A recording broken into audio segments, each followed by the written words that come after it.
The great chamber of the galactic conclave stretched upward like the inside of a massive shell. Lights floated in the air without any visible support. Platforms hung at different heights, each one holding the representatives of a different species. The station called Axis Prime had served as neutral ground for 3,000 years. Here, wars ended. Treaties were signed. The fate of entire civilizations was decided. Today, 12 species had gathered for an emergency session. The matter was simple. The Vethrani Dominion wanted to conquer Earth. Ambassador Kethrix stood on the central platform. He was tall for his species, nearly 3 meters of dark green chitin and sharp angles. His forearms folded behind his back in a gesture of confidence. His compound eyes reflected the lights above like 1,000 tiny mirrors. When he spoke, his voice clicked and buzzed, but the translation devices made his words clear to everyone. "The matter before this conclave is not a request," Kethrix said. "It is a notification. The Vethrani Dominion has decided to bring the species known as humanity under our protection and guidance. We inform the conclave as a courtesy. Nothing more." Murmurs rippled through the chamber. On a platform to the left, the Kishari delegation shifted nervously. They were small beings, covered in soft blue fur, and they had learned long ago to stay quiet when predators spoke. Above them, the crystalline forms of the Melodari chimed softly to each other. They had no interest in organic politics, but attended these meetings out of ancient tradition. The human ambassador sat alone on a small platform near the bottom of the chamber. Her name was Sarah Chen, and she was 62 years old. Her hair was gray and cut short. Her face showed the lines of someone who had spent decades solving problems that had no good solutions. She listened to the Vethrani ambassador without any visible emotion. "Humanity is a primitive species," Kethrix continued. "They have possessed faster-than-light travel for less than 100 of their years. They control only 3-star systems. Their military consists of fewer than 200 warships of inferior design. They are not members of this conclave and have no standing to object to our actions." He turned his head toward Ambassador Chen. The movement was slow and deliberate, meant to intimidate. However, in the interest of avoiding unnecessary loss of life, the Dominion offers humanity a choice. Surrender unconditionally within 30 of your days. Accept Vethrani governance. Your people will be allowed to continue their existence under our supervision. Refuse, and we will take your worlds by force. Every human who resists will die. Every human who survives will serve us. Ambassador Chen did not move. She did not speak. She simply looked at the Vethrani with eyes that gave away nothing. "This is not negotiable." Kethrix added, "This is not a discussion. This is the will of the Dominion." Silence filled the chamber. The other species looked at each other, at the humans, at the Vethrani. Nobody spoke. Nobody objected. The Kishari stared at their platforms. The Melodari chimed nervously. The massive Goroth delegation, beings of stone and metal who rarely attended these sessions, remained completely still. Then a voice broke the silence. I would speak. Every eye turned to one of the upper platforms. There, in the shadows, sat the delegation of the Thesian remnant.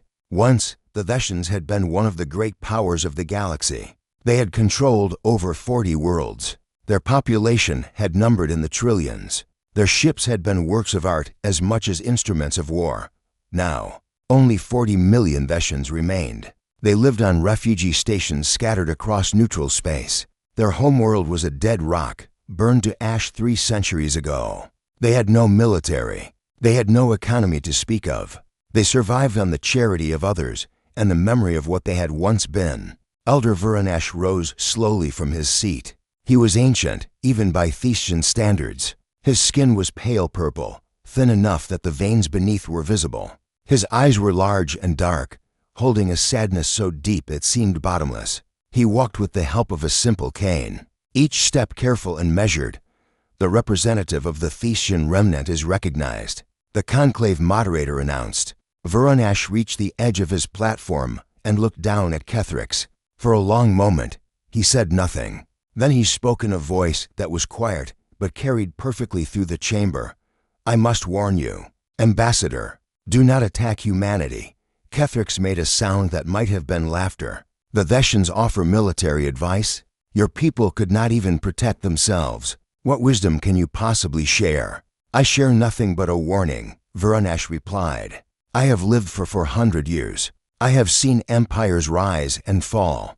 I have watched species come into the light of civilization and fade into darkness. And I tell you now, with all the certainty my long life has given me, that attacking humanity is the gravest mistake you could possibly make. The chamber was perfectly quiet. Even the Melodari had stopped their chiming. Humanity is young, Varanash continued. They are small. They are technologically behind most species in this chamber. All of this is true, but you do not understand them. You see their weakness and believe it defines them. You are wrong. Explain yourself, Kethrix demanded. What threat can such a primitive species pose to the Dominion? Varanash was quiet for a moment. When he spoke again, his voice was heavy with memory. 60 years ago, the Thesian remnant was on the edge of extinction. A plague had swept through our refugee stations. We had no medicine, no resources, no hope. Other species offered sympathy but no aid. We prepared to die. He paused, collecting himself. Then the humans came. They were new to the galaxy then. They had barely made contact with other species. They had almost nothing to offer. But they came anyway. They sent doctors. They sent medicine synthesized from their own limited supplies. They sent food that their own colonies needed. They asked for nothing in return. When we asked why they would help strangers, they said it was simply the right thing to do. Kethrix clicked impatiently. Charity is not military strength. Your story proves nothing.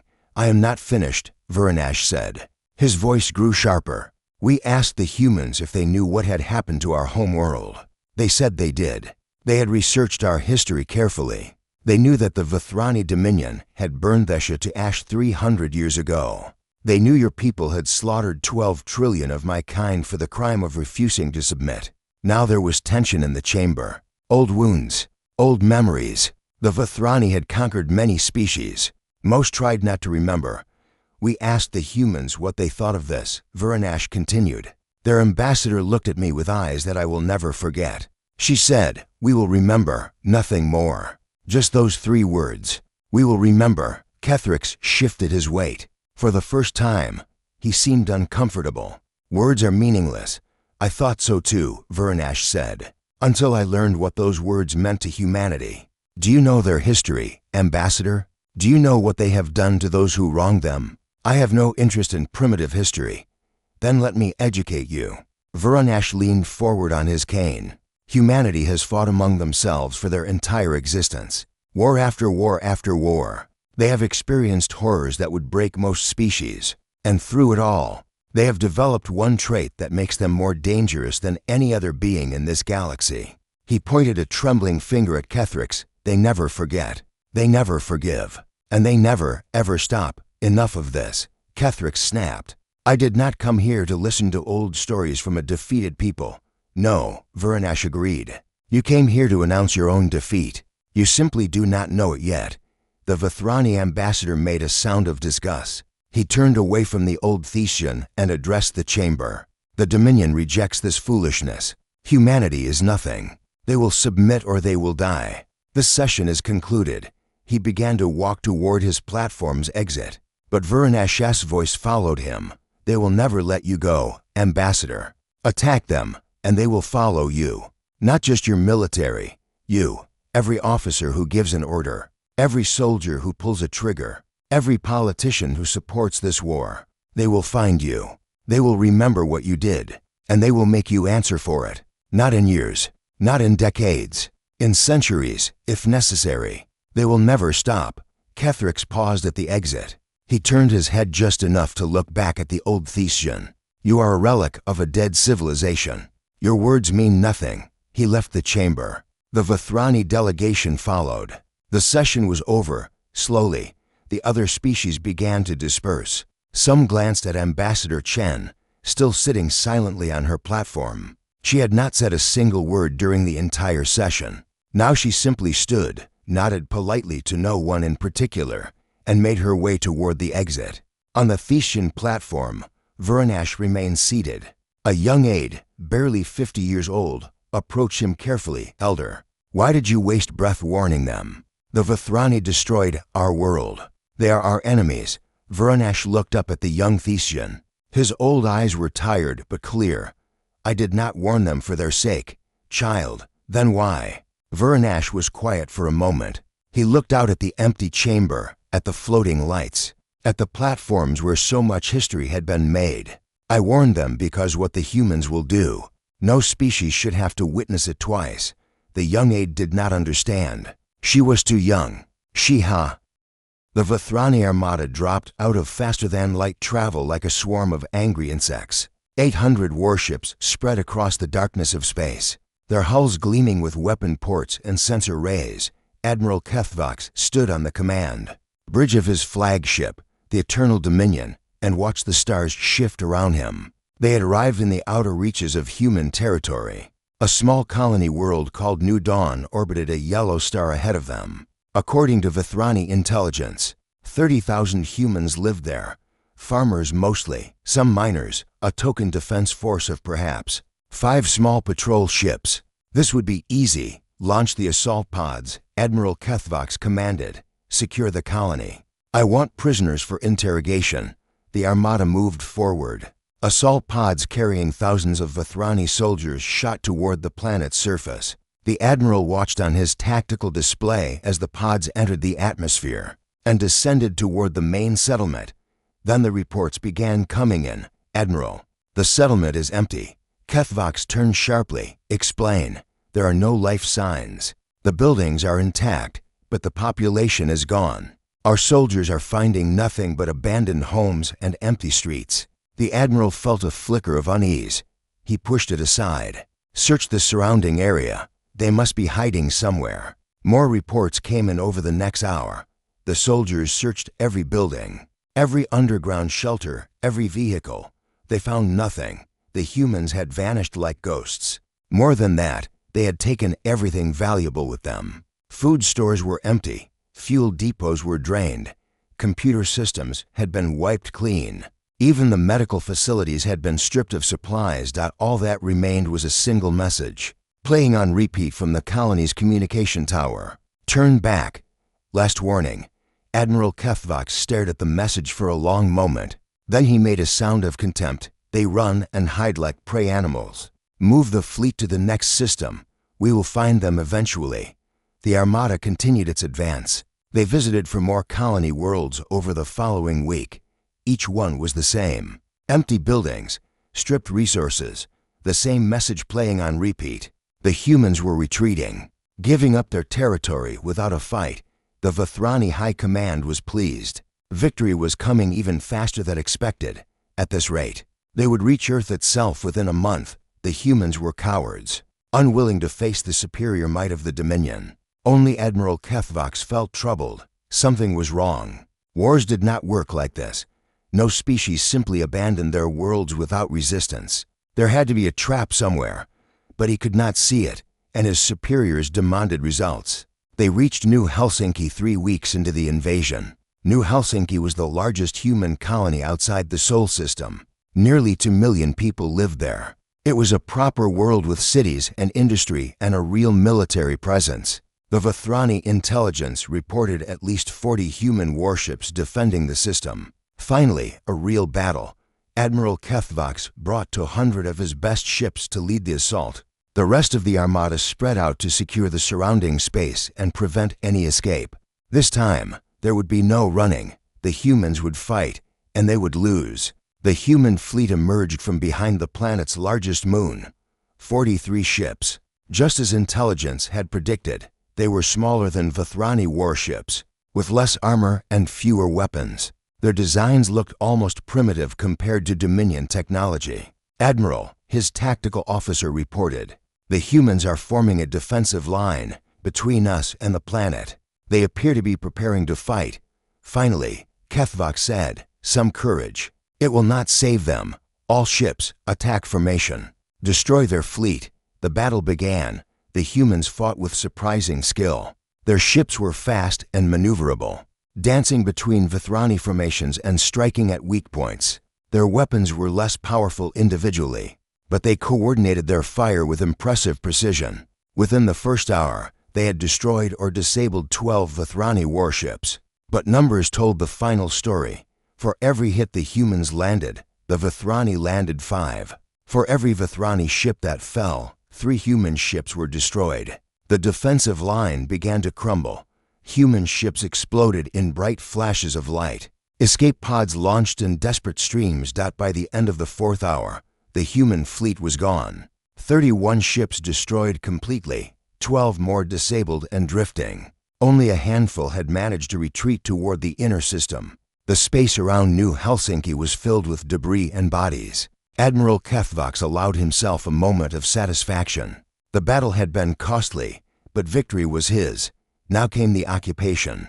Vethrani forces landed on New Helsinki's surface. Unlike the previous colonies, this world still had its population. The humans had not had time to evacuate everyone. Nearly 2 million civilians remained, huddled in their cities, waiting for whatever came next. The occupation was brutal. Vethrani soldiers moved through the streets, enforcing order with weapons and fear. Any resistance was met with immediate death. Anyone who looked at a soldier wrong was beaten. The message was clear. Humanity had lost. Submission was the only option.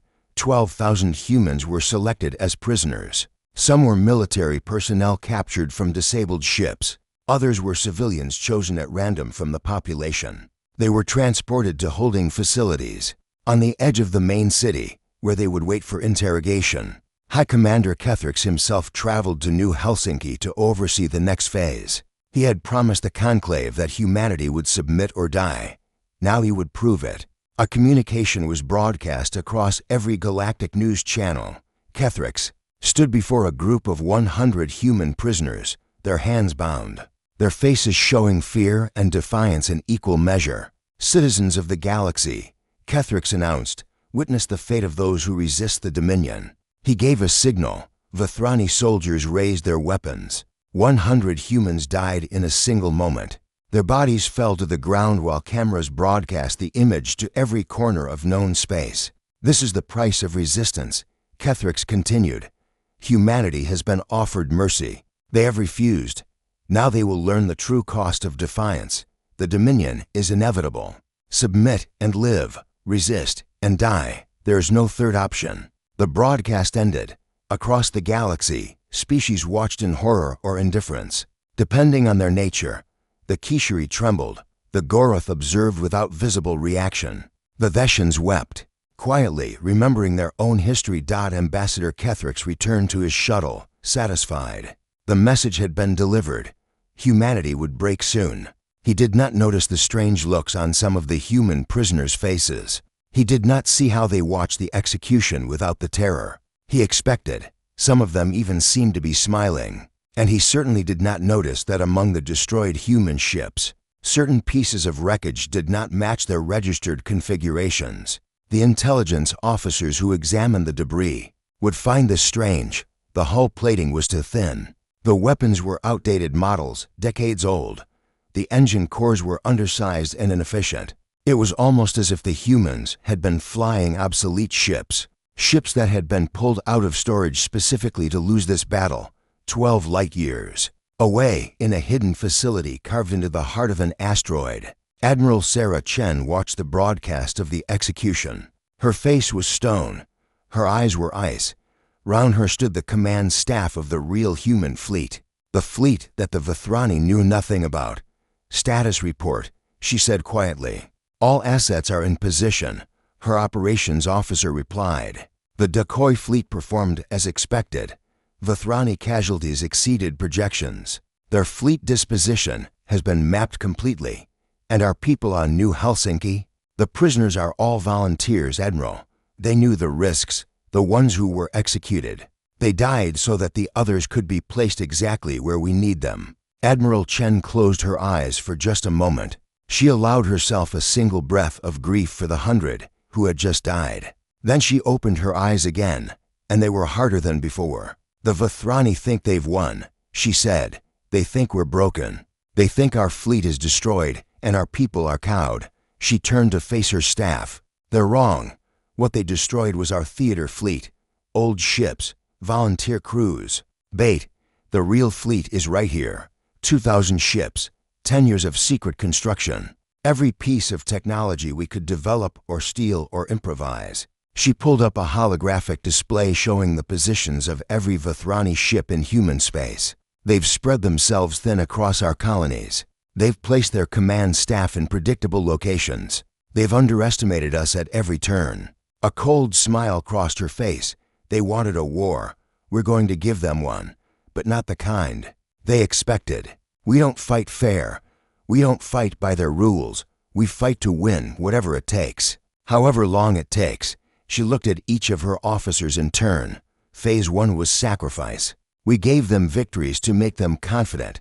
We gave them prisoners to place our agents. We gave them exactly what they expected. Her smile grew sharper. Phase 2 is pain. Starting tonight, every Vithrani officer who participated in that execution is going to learn what happens when you kill humans. Every supply line they've established is going to be cut. Every outpost they've built is going to burn. Every moment of peace they expected is going to be shattered. She straightened her uniform. Convoy never saw them coming. 12 Vithrani transport ships moved through empty space, carrying supplies to the occupation forces on New Helsinki, food, weapons, replacement parts, everything an army needed to maintain control of a conquered world. The ships traveled without military escort because there was no threat. The human fleet had been destroyed. The war was over.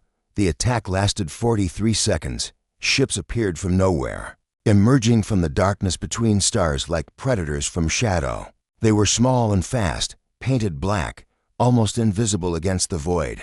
Weapons fire raked across the convoy before the Vithrani crews could even reach their stations. Explosions bloomed in silence. Hull breaches vented atmosphere into the vacuum dot. Then the attackers vanished, jumping to faster-than-light speeds before any distress signal could be sent. When Vithrani rescue ships arrived 6 hours later, they found only debris. All 12 transports destroyed. No survivors. No witnesses. Nothing but wreckage and a single message beacon broadcasting 3 words on repeat. We remember you. This was the first attack. It would not be the last. Over the following weeks, similar incidents multiplied across Vithrani space.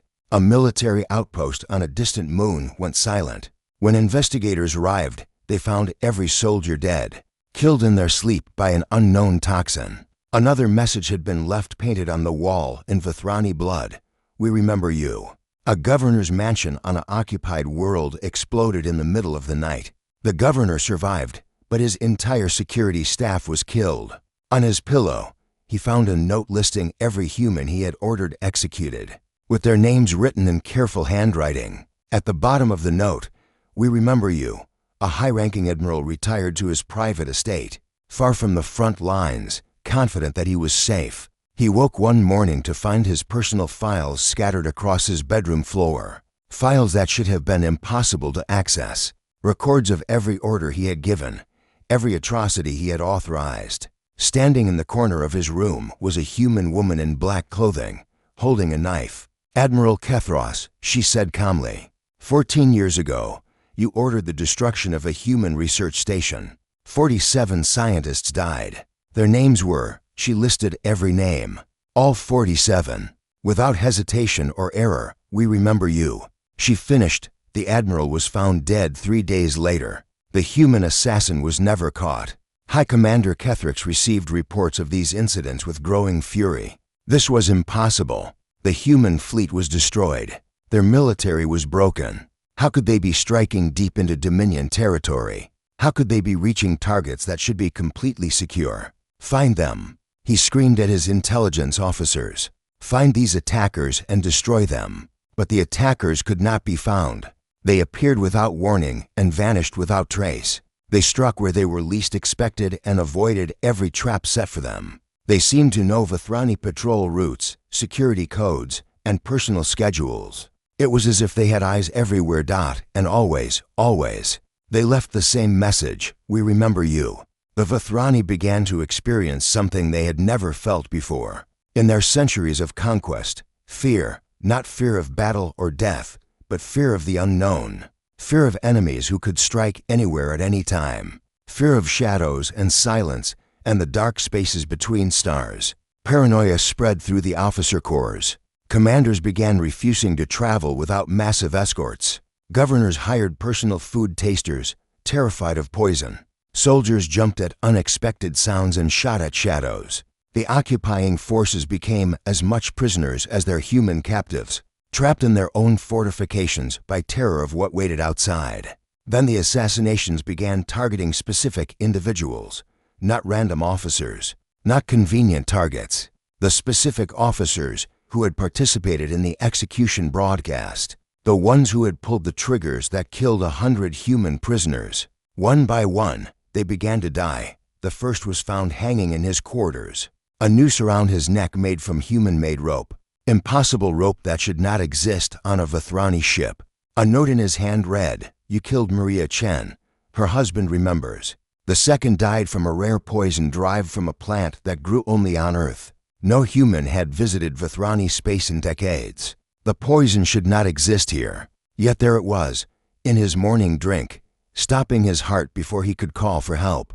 The message found on his body listed the name of every prisoner he had personally shot. The third simply disappeared. His body was never found, but his commanding officer received a package containing the missing officer's identification tags and a simple note, "We remember Sergeant Thomas Park, do you?" One by one, all 17 officers who had participated in the execution died. The last one, a young lieutenant who had only joined the firing squad because he was ordered to, received a visitor the night before his death. He woke to find a human sitting in the chair beside his bed, an older man with gray hair and sad eyes. The lieutenant reached for his weapon, but it was gone. "I'm not here to kill you," the human said quietly. "I'm here to give you a choice." The lieutenant's hearts pounded with terror. "What choice?" "You killed my daughter. She was 23 years old. She volunteered for that mission because she believed in something bigger than herself. She believed that humanity was worth fighting for." The human's voice remained calm, almost gentle. "I could kill you. I have every right. But that's not why I'm here. I'm here to ask you one question. Do you regret what you did?" The lieutenant's mind raced. Was this a trick, a test? What was the right answer? I was following orders." He stammered. "That's not what I asked." The human leaned forward. "Do you regret it? Knowing what you know now, seeing what we can do, understanding that we will never forget. Do you wish you had refused that order?" The lieutenant thought about the last 6 months, the constant fear, the deaths of his fellow officers, the knowledge that somewhere, somehow, humans were watching and waiting. "Yes," he whispered. "I regret it. I wish I had never been there." The human nodded slowly. He reached into his pocket and produced a small pill. "This is a choice. Take it tonight, and you will fall asleep and never wake up. Painless, quick. No one will ever know it was anything but natural causes. Or don't take it. Continue living with what you've done. Face whatever comes next." He placed the pill on the nightstand and stood to leave. We remember everything, but we also understand that sometimes people do terrible things because they're afraid, or because they're ordered to, or because they don't understand the consequences. You have a choice now. Make it wisely. The human vanished into the shadows. The lieutenant stared at the pill for hours. In the morning, his body was found. The pill was gone. His face, according to the medics, looked peaceful for the first time in months. News of these assassinations spread through the Vethrani military like wildfire. Officers began questioning orders. Soldiers hesitated before committing atrocities. The occupation of human worlds became increasingly difficult as the occupiers realized that every action they took was being watched and remembered. But the humans were not only attacking, they were also building across the galaxy. Human diplomats appeared in unexpected places. They visited species that had been conquered by the Vethrani centuries ago. They offered trade agreements and mutual defense pacts. They shared technology and resources. They asked for nothing in return except friendship. The Veshans received human aid in rebuilding their refugee stations, new medical facilities, better food production, hope for the first time in generations. The Kishri found human traders willing to buy their goods at fair prices, breaking the Vethrani monopoly that had strangled their economy for decades. Even the neutral powers began quietly shifting their policies.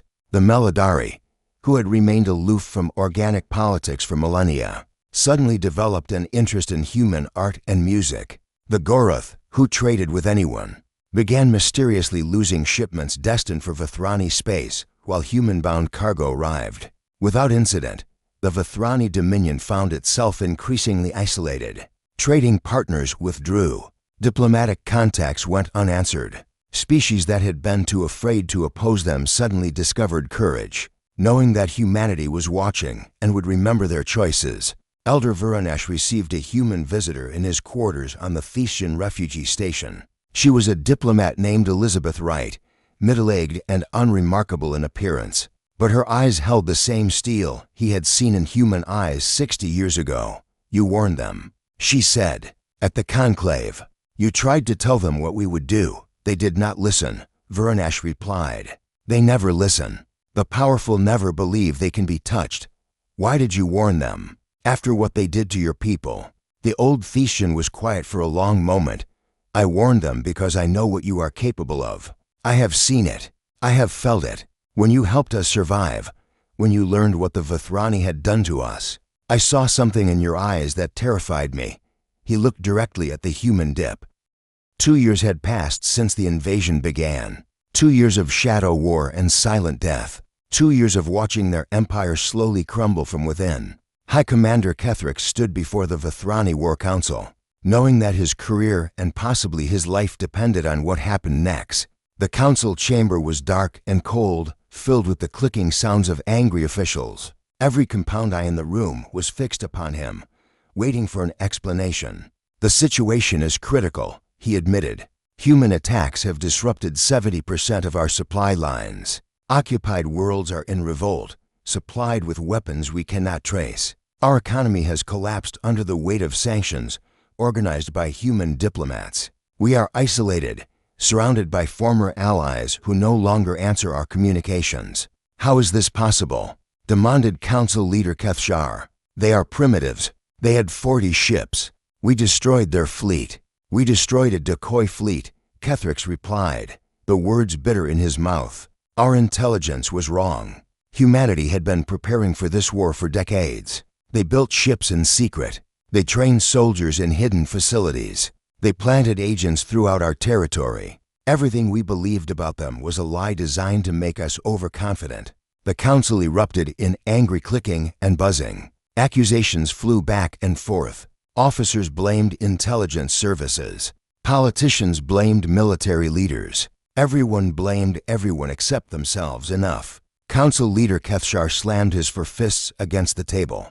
"Blame will not save us. What do we do now?" Kethrix straightened his posture. He had thought about this for months. There was only one option left. We strike at their heart. Earth itself. Their homeworld. Everything they have done, all their preparation and planning, has been to protect that single planet. We still have 400 warships capable of combat. We gather them all, everything we have, and we attack Sol System directly. And if we fail, then we lose everything anyway. At least this way, we have a chance. If we can destroy Earth, the humans will lose their center. Their coordination will collapse. Their allies will abandon them. We can recover and rebuild. The council debated for hours. Some wanted to negotiate. Others wanted to retreat to Vithrani territory and defend their remaining holdings. But in the end, they agreed with Kethrix. There was no future in half measures. They would gamble everything on one decisive battle. The Vithrani Armada gathered at the edge of human space. 400 warships, the last great fleet of a dying empire. Soldiers who had spent 2 years living in fear were told that this was their chance for victory. Officers who had watched their colleagues die in mysterious circumstances were promised that destroying Earth would end the nightmare. High Commander Kethrix stood on the bridge of his flagship, the last eternal dominion, and watched the stars shift as they prepared for the final jump. "Today we end this," he declared. "Today humanity learns that no amount of tricks and shadows can stand against true military power. Today we burn their world and scatter their ashes across the galaxy." The fleet jumped. They emerged in Sol System and immediately detected human ships on their sensors. Not 40, not 400, 2,000. Kethrix stared at the tactical display in disbelief. The human fleet spread across his screen like stars in the night sky. Ships of every size and configuration. Carriers and battleships. Destroyers and cruisers. Gunboats and fighters. More ships than the Vithrani Dominion had built in a century. This is impossible, he whispered. A communication reached his flagship. A human face appeared on the main display. Admiral Sarah Chen looked at him with eyes that held no mercy and no fear. High Commander Kethrix, welcome to Sol System. You have two choices. Surrender now, and we will show mercy. Every member of your fleet will be given a fair trial for their actions during this war. Those who committed no crimes will be returned to Vithrani space. Those who committed crimes will face justice, but their punishment will be proportional to their actions. She paused, or continue your attack, and we will show you why your ancestors feared the dark. Kethrix felt his rage overcome his fear. 2 years of humiliation. 2 years of watching his empire crumble. 2 years of being hunted like prey. He would not submit to these primitives. He would not bow to creatures who should have been slaves. All ships, he commanded. Attack formation. Destroy them all. The Battle of Sol began. The human fleet moved with perfect coordination. Every ship knew its role. Every commander understood the plan. They had been training for this moment for decades. Waiting, preparing, remembering. The Vithrani fought bravely. For all their cruelty, they were not cowards. Their ships charged into the human formation, weapons blazing, seeking to break through to Earth. They destroyed dozens of human vessels. They pushed forward with desperate determination, but it was not enough. Human weapons tore through Vithrani armor. Human ships danced around slower Vithrani formations, striking from unexpected angles. Human fighter squadrons swarmed larger vessels, overwhelming their point defenses. The technological gap that the Vithrani had dismissed as irrelevant proved decisive. Humanity had not wasted the past century. They had been studying, learning, improving. Their ships were faster, their weapons more powerful, their tactics more advanced. For hours after the battle began, it was over. 360 Vithrani ships were destroyed. Another 30 were disabled and drifting. Only 10 managed to escape, jumping away before they could be caught. The rest were gone, reduced to debris floating in the cold darkness of space. But the humans did not destroy the escape pods. Thousands of pods had launched from dying ships, carrying survivors toward uncertain fates. Human vessels moved through the debris field, carefully, methodically, collecting every single pod, every single survivor. Kethrix's flagship was among the disabled ships. His bridge was dark, lit only by emergency lighting. Most of his crew was dead. He himself had a deep wound across his chest, green blood staining his uniform. But he was alive. Human soldiers boarded the Eternal Dominion. They moved through the corridors with professional efficiency, securing each section, taking prisoners. When they reached the bridge, Kethrix was waiting for them, standing despite his injuries. Refusing to show weakness, a human officer approached him, a young woman with sergeant stripes on her shoulder. She looked at the High Commander with that expression he could not read. "High Commander Kethrix," she said, "you are now a prisoner of the Terran Republic. You will be given medical treatment for your injuries. You will be held in humane conditions, and you will stand trial for your crimes against humanity and other species." Trial? Kethrix clicked with bitter amusement. "You speak of trials? You are the victors. Simply kill me and be done with it." The sergeant shook her head. "That's not how we do things. You ordered the death of innocents. You will answer for it, not through vengeance, but through justice. Every crime will be documented. Every victim will be named, and you will face the truth of what you did." Kethrix was transported to a medical facility where human doctors treated his wounds, with the same care they would have given their own soldiers. He was then moved to a detention center where he was given a clean cell, regular meals, and access to legal representation. It was not what he expected. 3 months later, the Galactic Conclave assembled for a special session. This time, the humans did not sit on the lowest platform. They sat at the center, where the most powerful species traditionally took their place. Around them, representatives of dozens of worlds watched and waited. Ambassador Sarah Chen addressed the assembly. She was no longer the quiet observer who had sat through the Vithrani ultimatum 2 years ago. She was the voice of a species that had proven itself in ways no one had anticipated. "The war is over," she announced. "The Vithrani Dominion has been defeated. Their fleet is destroyed. Their leadership is in custody. Their empire has collapsed." She paused, letting the words settle. "We did not seek this war. We warned them what would happen if they attacked us. They chose not to listen. Now they will face the consequences." "What consequences?" demanded a representative from a neutral species. "Will humanity rule the Vithrani as they ruled others? Will you become the new oppressors?" "No." Ambassador Chen's voice was firm. "We have no interest in ruling anyone. The worlds that the Vithrani conquered are free to determine their own futures. We will provide assistance to any who need it, but we will not impose ourselves upon them." "Then what do you want?"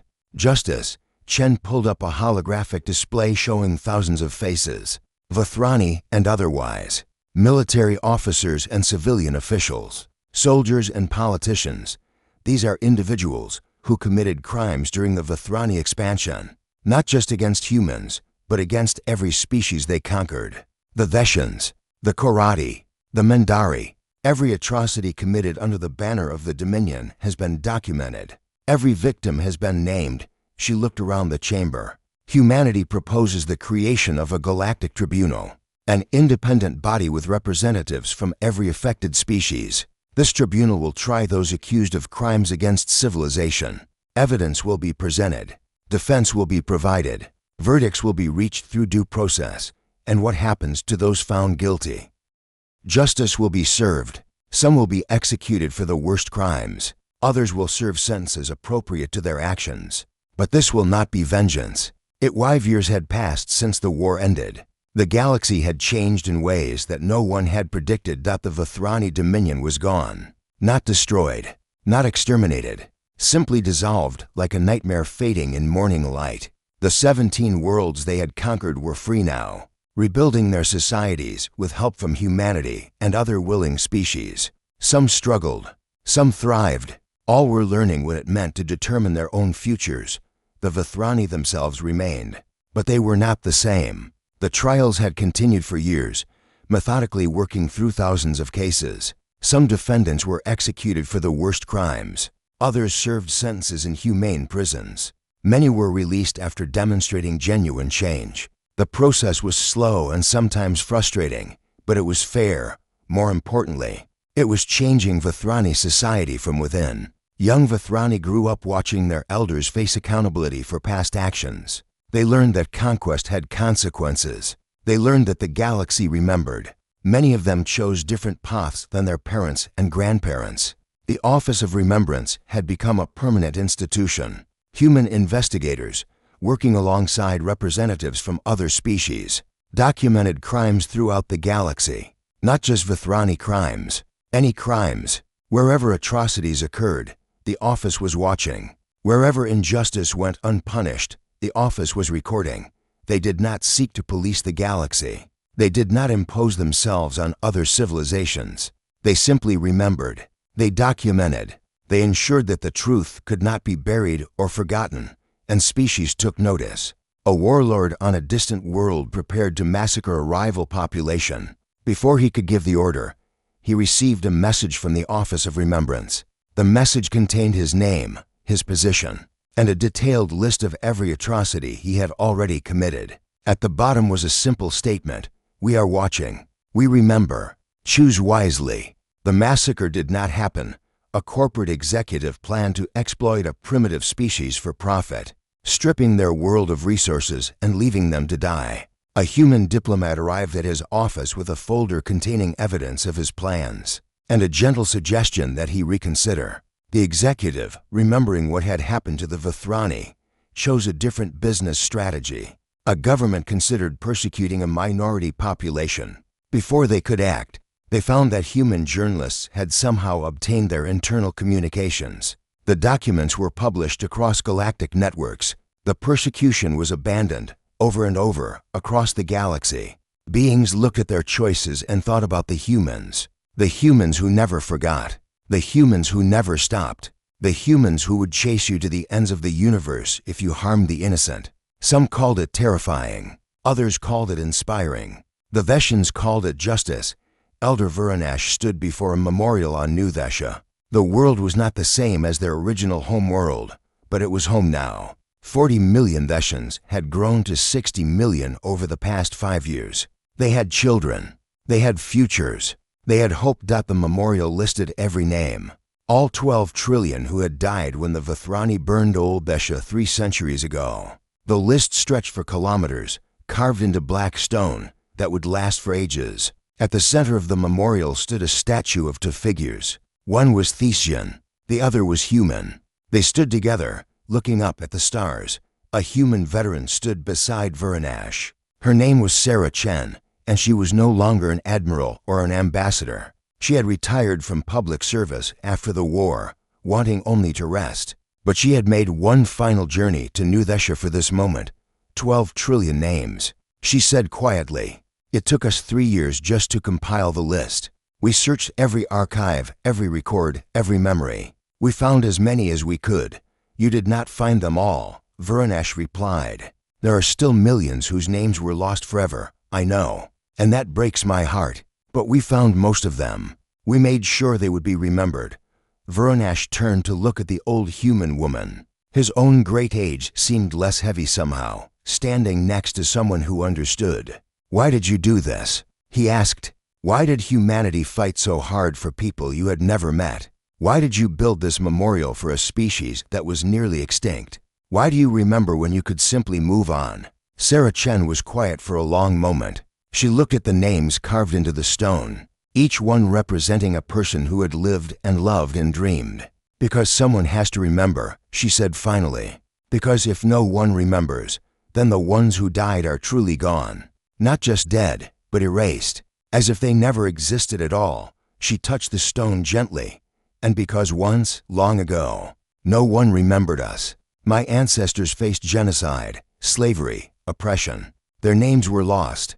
Their stories were forgotten. They died, and the world moved on as if they had never been." Her voice grew stronger. "We promised ourselves that we would never let that happen again. Not to us, not to anyone. We would remember every victim. We would hold every perpetrator accountable. We would build a galaxy where the innocent are protected and the guilty cannot hide." "Is that why you did not exterminate the Vithrani? You could have. You had the power. We could have. But that would have made us like them. We would have become the monsters we were fighting. Our ancestors taught us that revenge is poison. It feels good in the moment, but it destroys your soul over time." She looked up at the statue of the human and Thesian standing together. "We chose a different path. Justice instead of vengeance. Accountability instead of extinction. It's harder. It's slower. Sometimes it feels like it isn't enough. But it's the right way." Vuranash nodded slowly. He had lived for centuries. He had seen empires rise and fall. He had witnessed horrors that would break most minds. And in all that time, he had never met a species quite like humanity. "You terrify me," he admitted. "You always have. The patience, the determination, the absolute certainty that you will prevail, no matter how long it takes. I have never seen anything like it. Does that bother you?" "No, because I have also seen your compassion. You saved my people when you had nothing to gain.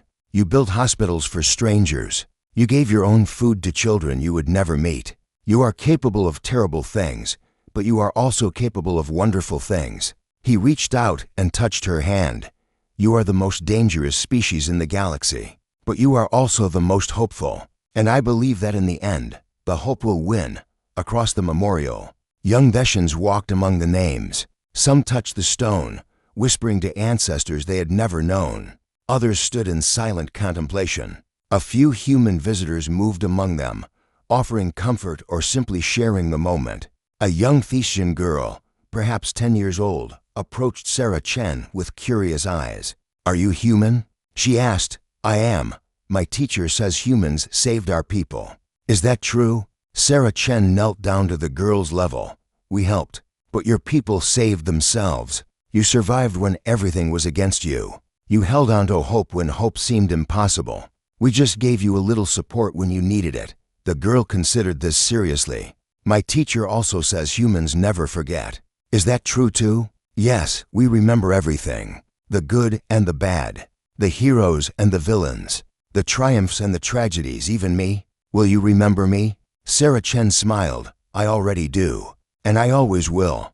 The girl smiled back and ran off to rejoin her family. Varanash watched her go with something like wonder. There was a time when I thought my people had no future, he said. When I believed we would simply fade away, forgotten by a galaxy that did not care. You changed that. You gave us a reason to keep going. You gave yourselves a reason. We just helped you see it. They stood together in comfortable silence, watching the sun set over New Thesha. The sky turned orange and purple, painting the memorial in warm colors. The names carved in stone seemed to glow in the fading light. What happens now? Varanash asked. The war is over. The Vithrani are defeated. What will humanity do next? Sarah Chen looked up at the stars beginning to appear in the darkening sky. We keep watching. We keep remembering. We help where we can and hold accountable those who need it.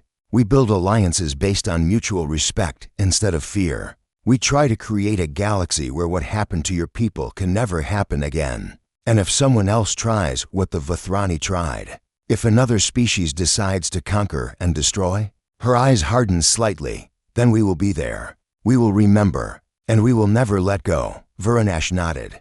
He understood now. Humanity was not just a species. They were a promise, a guarantee, a threat and a hope all wrapped into one. The galaxy had never had protectors like this before. Beings who would fight not for territory or resources, but for principle.